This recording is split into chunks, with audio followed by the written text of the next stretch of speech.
आए हम परमेश्वर के इस वचन की ओर ताकें। तो आज का संदेश है नए नियम से मत्ती 5 अध्याय और उसकी 1 आयत से हम पढ़ेंगे। वह इस भीड़ को देखकर पहाड़ पर चढ़ गया और जब बैठ गया तो उसके चेले उसके पास आए और वह अपना मुंह खोलकर उसे वह उपदेश देने लगा। धन्य है वे जो मन के दीन है, क्योंकि स्वर्ग का राज्य उन्हीं का है। धन्य है वे जो शोक करते हैं, क्योंकि वे शांति पाएंगे। धन्य है वे जो नम्र हैं, क्योंकि वे पृथ्वी के अधिकारी होंगे। धन्य है वे जो धार्मिकता के भूखे और प्यासे हैं, क्योंकि वे तृप्त किए जाएंगे। धन्य है वे जो दयावंत हैं, क्योंकि उन पर दया की जाएगी। धन्य है वे जिनके मन शुद्ध हैं, क्योंकि वे परमेश्वर को देखेंगे। धन्य है वे जो मेल मिलाप कराने वाले हैं, क्योंकि वे परमेश्वर के पुत्र कहलाएंगे। और धन्य है वे जो धार्मिकता के कारण सताए जाते हैं, क्योंकि स्वर्ग का राज्य उन्हीं का है। धन्य हो तुम जब मनुष्य मेरे कारण तुम्हारी निंदा करे और सताए और झूठ बोल बोल कर तुम्हारी विरोध में सब प्रकार की बुरी बात कहे। तब आनंदित और मगन होना, क्योंकि तुम्हारे लिए स्वर्ग में बड़ा फल है। इसलिए कि उन्होंने भविष्यद्वक्ताओं को जो तुमसे पहले थे इसी रीति से सताया था। हालेलुया। तो हमने यहाँ पर देखा है कि परमेश्वर ने एक पहाड़ी उपदेशों को प्रभु यीशु ने हमें और चेलों को और पूरी भीड़ को उस समय कहा। आज वो हमें कहता है। हालेलुया। सबसे पहले धन्य है वे जो मन के दीन है, क्योंकि वो परमेश्वर के राज्य उन्हीं का है। लेकिन अगर हम पहली आयत को देखते हैं, वो इस भीड़ को देखकर पहाड़ पर चढ़ गया और जब बैठ गया तो उसके चेले उसके पास आए और वो अपना मुंह खोलकर उन्हें यह उपदेश देने लगा। तो सबसे पहले हम देखते हैं कि यीशु मसीह भीड़ को देखकर पहाड़ पर चढ़ गया। ये पहाड़ क्या है और ये पहाड़ी उपदेश क्या है? पहाड़ का मतलब एक वो कठिनाइयां हैं, एक वो मेहनत है जो प्रभु यीशु मसीह ने अपने जीवन में की। और पहाड़ उसको दर्शाता है, एक ऊंचाई को, स्वर्ग को, उस ओहदे को जिसे हम पाना चाहते हैं। आमीन। यहाँ पर पहाड़ तक की उनको आसानी से वो पहाड़ पर नहीं गया। अगर हम देखते हैं कि यीशु मसीह ने जब बपतिस्मा लिया और 3 अध्याय मत्ती के अंदर बपतिस्मा लेकर पानी से बाहर आए तो उन्हें पवित्र आत्मा कबूतर के समान अपने ऊपर उतरते देखा और आवाज आई कि ये मेरा प्रिय पुत्र है, मैं इससे अत्यंत प्रसन्न हूं। उसके लिए आकाश खुल गया था, स्वर्ग खुल गया था। लेकिन आत्मा जो उसको मिला वो उसे जंगल में लेकर गया, उस परीक्षा में लेकर गया, उस संसार के सामने और उस शैतान के सामने वो परखा गया, ताकि शैतान और संसार की उन बातों को क्या वो मानता है। जिस प्रकार एक मनुष्य के आज्ञा मानने से पूरी मानव जाति मृत्यु को प्राप्त हुई। आज ये जो मृत्यु आ रही है वो आदम और हव्वा जो पहला मनुष्य है उसकी आज्ञा ना मानने से खुदा की, आज हम सब लोग मृत्यु के उस वायरस के अंदर हैं। वो आदम में जो वायरस आया, हव्वा में वायरस आया, उसी के द्वारा जो उसके द्वारा पैदा हुआ उस सब में वो वायरस आया। तो ये पहला वायरस था जो मृत्यु का वायरस है और आज तक वो ख़त्म नहीं हुआ, लेकिन यीशु ने उसे ख़त्म कर अनंत जीवन दिया। आमीन। लेकिन यहाँ पर हम देखते हैं प्रभु यीशु मसीह की पहाड़ तक की यात्रा वो आसान नहीं थी। उन्होंने जंगल में 40 दिन 40 रात भूखे और प्यासे रहकर शैतान और संसार की तमाम वस्तुओं का इनकार किया। हालेलुया। और आज भी हमारे ऊपर भी ये बातें लोगों हमें भी संसारिक बातों में नहीं पड़ना है और ना ही शैतान की उन चालबाजियों के अंदर फंसना है। लेकिन यीशु मसीह ने वहाँ पर ना तो शैतान की चालबाजियों में फंसा और ना ही उनके मकसद में कामयाब हुआ। शैतान चाहता था कि ये मनुष्य भी मेरा कहना मानकर, जैसे एक आदम ने फल खाया वैसे ही मनुष्य भी मेरी आज्ञा माने और परमेश्वर से हट जाए, ताकि क्रूस पर ना जाया जाए और ये पूरी मानव जाति के लिए उद्धार का कारण ना बने। हालेलुया। तो यहाँ पर यीशु मसीह ने उसे जीता और वचन के द्वारा परमेश्वर ने, यीशु मसीह ने सामना किया उस शैतान का कि मैं वचन के द्वारा चलूँगा, ना कि मैं संसार की उन बातों के द्वारा। आज आप कहाँ चल रहे हैं? संसार की बातों में या परमेश्वर के वचन में? मैं विश्वास करता हूँ कि आज लॉकडाउन के अंदर आप घर में बैठकर अपने मन को फिराते हुए, मन को बदलते हुए, पश्चाताप कर विश्वास में और दृढ़ हो रहे होंगे। लेकिन अगर हम देखते हैं वापस अपने प्रभु के वचन की ओर जाएं, तो यहाँ पर उन्हों की यात्रा क्या रही। जितने लोगों ने मत्ती 1 से 4 पढ़ा है, तो वहाँ पर उनका किस प्रकार से जन्म हुआ, कितनी परेशानियों में, कितनी परिस्थितियों में, चरनी में तूने जन्म लिया, सूली पे किया विश्राम। तो यहाँ पर पहाड़ पर बैठना आसान नहीं है, उस ऊंचाई पर जाना आसान नहीं है, लेकिन ऊंचाई पर जाने के लिए एक बीच में पहाड़ जैसी, पहाड़ पर चढ़ने वाली उस पहाड़ के बीच में और नीचे धरती के बीच में एक वो रास्ता है जो इंसान को कठिन लगता है। हालेलुया।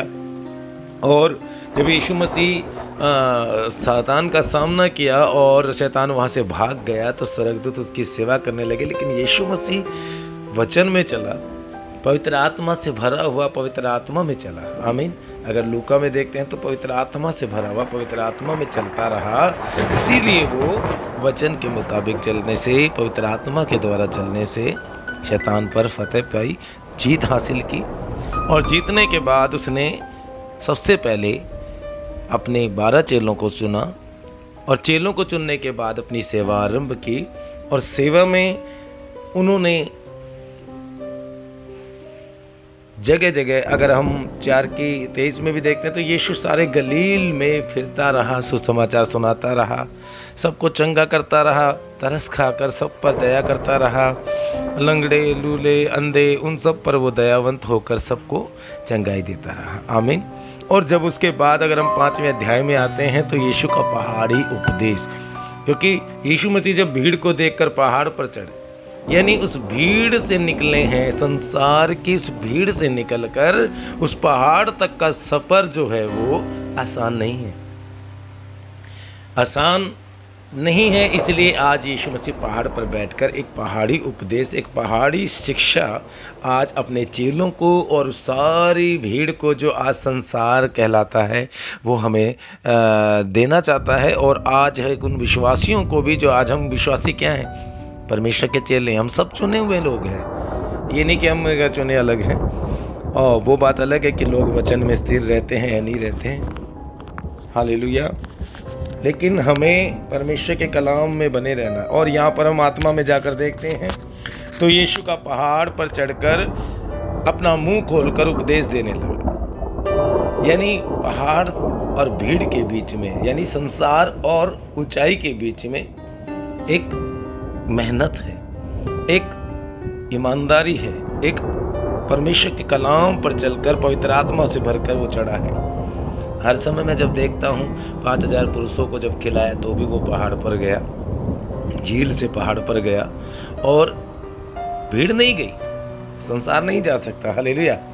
लेकिन यहाँ पर अपने मुंह खोलकर अगर हम आते हैं अपने वचन की ओर प्रभु के, कि धन्य है वे जो मन के दीन है, क्योंकि उस स्वर्ग का राज्य उन्हीं का। आमीन। तो पहाड़ जैसे ये शिक्षाएं हैं, आपको लगता है कि ये पहाड़ जैसी शिक्षाएं हैं? सचमुच में पहाड़ पर चढ़ने के लिए ये उसकी शिक्षाएं हैं। लोगों को कठिन लगती हैं, लेकिन हमें उस पर चलना भी है। हालेलुया। और बिना चले हम आगे बढ़ नहीं सकते। आपको पता होगा यीशु मसीह का सफ़र चरनी से क्रूस तक एक दर्दनाक रहा, एक कठिनाई भरा रहा और पहाड़ पर चढ़ना आसान नहीं है। हाँ, अगर आप उदाहरण ले लेते हैं कि अगर आज हम एक इंजीनियर को देखें या डॉक्टर को देखें, इंजीनियर क्या सोचते हैं आप, ऐसे बन गया।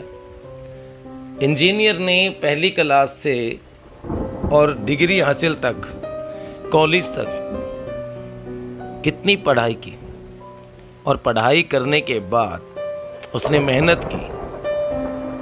अब वो इंजीनियर का, अब आज वो एक इंजीनियर है, तो ये एक कुर्सी है, ये एक वो ओहदा है, ये एक वो रंक है जो इंसान को अपनी मेहनत के द्वारा मिलता है। आप पुलिस में देख लो, एक बिना ट्रेनिंग के आप कभी भी एक सिपाही भी नहीं बन सकते, बिना ट्रेनिंग के आप नर्स नहीं बन सकते, बिना ट्रेनिंग के आप डॉक्टर नहीं बन सकते।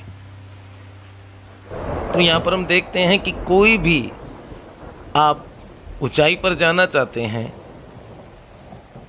तो ऊंचाई पर जाने के लिए आपको एक रास्ता तय करना होता है। कि जैसे हमने इंजीनियर की बात की, तो पहली क्लास से कॉलेज तक डिग्री हासिल करने के बाद जो रिक्वायरमेंट है, वो रिक्वायरमेंट में वो पढ़ाई करता है बचपन से लेके जवानी तक, और जवानी के अंदर फिर जब वो कुछ निर्देश होते हैं उन निर्देशों का वो पालन करता है, इंजीनियरिंग कोर्स करता है, कॉलेज में पढ़ता है, और जब वो डिग्री हासिल कर लेता है तब जाकर वो इंजीनियर की कुर्सी पर बैठता है। हमें उसी प्रकार प्रभु यीशु मसीह भी आज स्वर्ग में बैठे हैं परमेश्वर के दाहिनी ओर, और पहाड़ पर बैठे हैं, तो वो आसान नहीं है। उसके लिए क्या हुआ, उसके लिए उसकी मेहनत है, एक पवित्रता में चलने के साथ साथ संसार को छोड़ना, भीड़ को छोड़ना और फिर आगे बढ़ना। क्या आपके लिए हो सकता है? बिल्कुल हो सकता है। अगर आप चाहें तो आप कर सकते हैं। आपकी इच्छा होगी कि मैं आज ये बनूं, मैं वो बनूं। एक विद्यार्थी भी चाहता है कि मैं 10th पास हो जाऊं, मैं कॉलेज जाऊं, लेकिन कॉलेज और पहली क्लास के बीच में उसे मेहनत करनी होगी। उसी प्रकार परमेश्वर के भवन में उसके ऊंचे पर्वत पर कौन चढ़ेगा? उसके ऊंचे पर्वत पर चढ़ने के लिए हमें क्या करना होगा? हमें उस भीड़ का इनकार करना होगा, उस अंधकार की सेनाओं का, उस शैतान की चालबाजियों में से निकलना होगा। और ये बहुत बड़ा एक पहाड़ी रास्ता है। पहाड़ तक पहुंचने के लिए, उसके ऊंचे पर्वत पर पहुंचने के लिए, अपने मुकाम को हासिल करने के लिए, अपनी मंजिल को हासिल करने के लिए। तो प्रभु अपने चेलों को और पूरे संसार को और विश्वासियों को आज क्या कहता है कि आसान है, हालेलुया, लेकिन रास्ता तुमने तय करना। चौड़ा है नरक का रास्ता, लाखों उसमें जाते हैं, और तंग है जीवन का रास्ता, थोड़े उसमें जाते हैं। आमीन। तो यहाँ पर हम देखते हैं कि प्रभु यीशु मसीह ने हमें एक हिदायत दी कि सबसे पहले आप पहाड़ी, इन उपदेशों का अर्थ है कि पहाड़ पर चढ़ने के लिए, ऊंचे पर्वत पर चढ़ने के लिए आपको इन उपदेशों का, इस शिक्षा को मानना होगा, उसका पालन करना होगा। जैसे यीशु मसीह ने कहा कि अगर पहली शिक्षा क्या है, मत्ती 5:3 अगर हम पढ़ते हैं, धन्य है वे जो मन के दीन है, क्योंकि स्वर्ग का राज्य उन्हीं का है। आमीन, हालेलुया। स्वर्ग का राज्य उन्हीं का, यानी स्वर्ग के राज्य में आएंगे, आ सकता है, लेकिन जब तक आप अपने मन को दीन नहीं करते। बिना मन के दीन होने से आप कभी भी स्वर्ग में नहीं जा सकते। हालेलुया। मैं नहीं जा सकता, आप नहीं जा सकते, कोई भी नहीं जा सकता। दीन का मतलब अपने आप को सब कुछ हूं लेकिन कुछ भी ना समझना, क्योंकि प्रभु ने कहा जो बड़ा होना चाहता है वो सबसे छोटा बने, जो दास गुरु होना चाहता है वो सबका दास बने। हालेलुया। यीशु मसीह ने हमें देखा जी, यीशु मसीह ने चेलों के पांव तक धोए। ये है भीड़ से लेकर पहाड़ तक का सफर। यीशु मसीह परमेश्वर के तुल्य होने पर भी अपने आप को शून्य कर दिया और मनुष्य का रूप धारण कर दिया। तो आज कई हम प्रभु के दास लोग भी, हम प्रभु के दास भी होते हैं और पब्लिक का भी दास बना देते हैं। हालेलुया। क्यों? क्योंकि मन का दीन होना है, हमें घमंड नहीं होना है।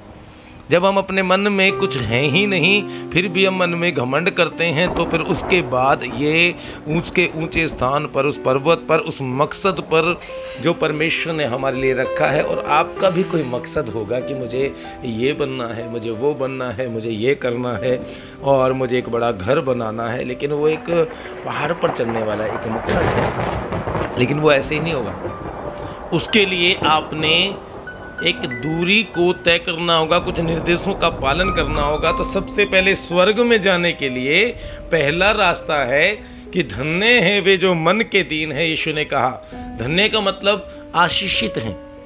सबसे पहले तो आपको पृथ्वी पर आशीष मिलेगी क्योंकि आप मन के दीन हैं। सेकेंड बात, आप स्वर्ग में आएंगे। हालेलुया। आप स्वर्ग में आ सकते हैं, और ये अगर आज्ञा पालन करके हम मानते हैं, अपने मन को दीन करते हैं, घमंड में नहीं लाते, प्रभु के सामने दीन बनो। याकूब 4:10 में लिखा कि वो तुझे शिरोमणि बनाएगा। हालेलुया। दीनता एक विश्वासी की निशानी है, और प्रभु भी दीन होकर रहे, यहाँ तक कि कोड़े की मार भी सही, क्रूस का बलिदान भी सहा, थप्पड़ भी खाया। वो दीनता थी। तो यहाँ पर हमने क्या करना है कि मन का दीन होना। प्रभु ने कहा, मैं ऐसे नहीं बैठा इस कुर्सी पर, इस पहाड़ पर। उसके लिए मैंने कुछ बातें की है जो आप मत्ती 4 अध्याय में, 3 अध्याय में, 2 अध्याय में पढ़ते हैं कि किस प्रकार मेरा चरनी में जन्म हुआ, किस प्रकार मैं वहां से भागा, इधर भागा, उधर भागा, हेरोदेस के वजह से, और फिर उसके बाद यहाँ तक का सफ़र आसान नहीं है। और आप लोगों ने भी ऐसे नहीं है कि भैया देखो, किसी ने कहा कि अरे यार डॉक्टर है, मुझे डॉक्टर बनना है, सीधा जाके डॉक्टर की कुर्सी पे बैठ जाएगा। ऐसा नहीं है। हालेलुया। उसके लिए आपने मेहनत करनी है, और मेहनत क्या है कि आपने डिग्री हासिल करनी है, आपने मेडिकल कोर्स करना है, आपने वहाँ तक की पढ़ाई पढ़नी है। हालेलुया। तो यहाँ पर लिखा है कि धन्य वे जो मन के दीन है। ये स्वर्ग की पढ़ाई है, ये प्रभु के पहाड़ी उपदेश है, जो पहाड़ पर बैठकर, ऊंचाई पर बैठकर, स्वर्ग में बैठकर लगा सकते हैं हम, ऊंचे ओहदे पर बैठकर एक शिक्षा है ऊंचाई तक पहुँचने के लिए कि आप मन के दीन हैं। आप आशीष होंगे और स्वर्ग में आप आ सकते हैं। दूसरी आयत हम देखते हैं, धन्य है वे जो शोक करते हैं क्योंकि वे शांति पाएंगे। हालेलुया। शोक करने का मतलब दुख उठाना। आज तरह तरह की तकलीफों का सामना प्रभु के दास लोग और कुछ विश्वासी, सच्चे विश्वासी लोग कर रहे हैं। वो क्यों कर रहे हैं? क्योंकि परमेश्वर के लिए। हालेलुया। परमेश्वर के कामों में, विश्वास में चलने से उनको कुछ कठिनाइयां आ रही हैं, तो प्रभु कहता है पहले तो वो आशीषित है, यानी पहले तो वो आशीषित है जो शोक करता है, और उन्हें स्वर्ग में शांति मिलेगी। हालेलुया। हालेलुया। शांति पाने के लिए आपने क्या करना है? अपने परमेश्वर के लिए दुख आने पर भी आपने प्रभु की इच्छा के अनुसार, उसके कलाम के अनुसार, उसके वचन के अनुसार जब आप चलते हैं, तो यही पहाड़ी उपदेश है। प्रभु ने कहा कि आपको सिर्फ एक निर्देश का पालन करना है। इस पहाड़ तक आने के लिए, नीचे वालों, आपने ऊपर आने तक के लिए अपने मन को दीन करना है, तो आप ऊपर आ सकते हैं। और अगर आपको शांति यहाँ पर चाहिए, सोचा आपने नरक में कभी शांति पाते हैं? नरक में तो दांत का पीसना होगा, है ना, आग में, अनंत आग में जलना होगा, जहाँ का कीड़ा नहीं मरता। लेकिन प्रभु कहता है कि तुम्हें शांति जब ही मिलेगी जब आप मेरे लिए दुख उठाते हो। तुम शोक करते हो, आज ये नहीं, आज वो नहीं, आज ऐसा है वैसा है, लेकिन फिर भी आप कलाम में चलते हो, फिर भी आप वचन में चलते हो, फिर भी आप परमेश्वर की हजूरी में बने हुए हो। आमीन। तो आपको शांति है। 5वीं आयत में अगर हम देखते हैं, धन्य है वे जो नम्र हैं क्योंकि वे पृथ्वी के अधिकारी होंगे। आमीन। नम्र, यीशु मसीह जब हम पढ़ते हैं मत्ती 16 का 28 का 18 19 20 को कि स्वर्ग और पृथ्वी का सारा अधिकार मुझे दिया गया, इसलिए तुम जाओ और सभी जातियों के लोगों को चेला बनाओ और उन्हें पिता पुत्र पवित्र आत्मा के नाम से बपतिस्मा दो। मैं जगत के अंत तक सदा तुम्हारे साथ हूँ। हालेलुया। तो लेकिन यहाँ पर क्या लिखा कि नम्र होने से आप पृथ्वी के ऊपर अधिकार रख सकते हो। हालेलुया। अगर हम उत्पत्ति में जाते हैं तो क्या बोलते हैं, परमेश्वर ने क्या बोला कि हम मनुष्य को अपनी समानता में बनाकर अपने स्वरूप रचकर, क्या कहा था कि समुद्र की मछलियों पर, आकाश के पक्षियों पर, घरेलू और जितनी भी पृथ्वी पर है अधिकार करो। हालेलुया। उसे अपने अधिकार में ले लो, उस पर राज करो। लेकिन आज अधिकारी नहीं है, क्योंकि हम सारे अपने घमंडी हो गए। एक घमंड जो है किस बात का, नम्र बनने के लिए ये पवित्र आत्मा का फल है। प्रेम, आनंद, शांति, धीरज, कृपा, भलाई, विश्वास और नम्रता। नम्रता जो है वो एक पवित्र आत्मा का फल है। और जो नम्र हैं सबसे पहले वो आशीष हैं और पृथ्वी के अधिकारी होंगे, यानी पृथ्वी को वश में रख सकते हैं, धन के लोभ को वश में रख सकते हैं, गुस्से को काबू में कर सकते हैं। ये पृथ्वी की बातें हैं। गुस्सा होना, लालची आना, शैतान तरह तरह का लालच देता। अगर आप नम्रता की जिंदगी जीते हैं कि नहीं, परमेश्वर मुझे देगा, सहते हैं, कहने का मतलब सहते हैं, तो आप पृथ्वी को अपने वश में रखकर आसानी से इन वचनों पर चल सकते हैं, खुदा के कलाम पर चल सकते हैं। आमीन बोले, हालेलुया। तो यहाँ पर हमने देखा नम्र भी होना है, दीन भी होना है, और अगर शौक है तो घबराएं नहीं, स्वर्ग में आपके लिए शांति रखी हुई है। हालेलुया। और यहाँ पर आशीष। आमीन। नम्र रहना। कुछ लोग नम्र हैं और गर्दन झुकाकर आराम से खड़े कोने में। मैंने एक व्यक्ति को देखा और नम्र है, वो गर्दन झुका के खड़ा है, कुछ नहीं बोल रहा। मैंने कहा बहुत अच्छा व्यक्ति है, ये नम्र है। आधे घंटे बाद देखा तो वो तो लड़ाई झगड़े में बड़ा हुआ है। थोड़ी सी बात के लिए पूछा क्या हुआ, कह रहा मुझे सीट नहीं दे रहा, इसलिए लड़ाई हो रही है। हालेलुया। तो यहाँ पर वो नम्रता नहीं चाहिए। अगर मैं एक उदाहरण दूँ, सांप को आपने देखा होगा, सांप चलता है, बिल्कुल आराम से चलता जा रहा है, कोई उसमें घमंड नहीं है। आराम से जा रहा है, आराम से जा रहा है, आराम से जा रहा है, सर झुकाए जा रहा है। लेकिन अगर आप उसकी नम्रता को परखना है तो आप मिट्टी लो, जो मिट्टी तो हवा में उड़ जाएगी ना, मिट्टी लो और सांप की तरफ फेंको, उसको लगेगी नहीं, लेकिन वो आपका पीछा नहीं छोड़ेगा और करके वह आपका जब तक पीछा नहीं छोड़ेगा जब तक आपको डस ना रहे। हालेलुया। तो यहाँ पर भी हम देखते हैं कि कुछ मनुष्य, कुछ विश्वासी लोग इसी प्रकार के नम्रता से भरे, वो दिखने में तो नम्र हैं, लेकिन अगर उनको कुछ कभी बड़ी बात लग जाए, बुरी बात है, मैं चोर नहीं आऊँगा, मैं ये नहीं हूँगा, मैं ऐसा नहीं करूँगा, मैं वो नहीं करूँगा, पास्टर ने ऐसा कह दिया, उसने ऐसा कह दिया, वो विश्वासी की बात मुझे अच्छी नहीं लगती, उस विश्वासी के घर नहीं जाऊँगा, उस विश्वासी से बात नहीं करूँगा, ये तो ऐसा है, तो ऐसा है। लेकिन ये नम्रता चेक हो सकती है।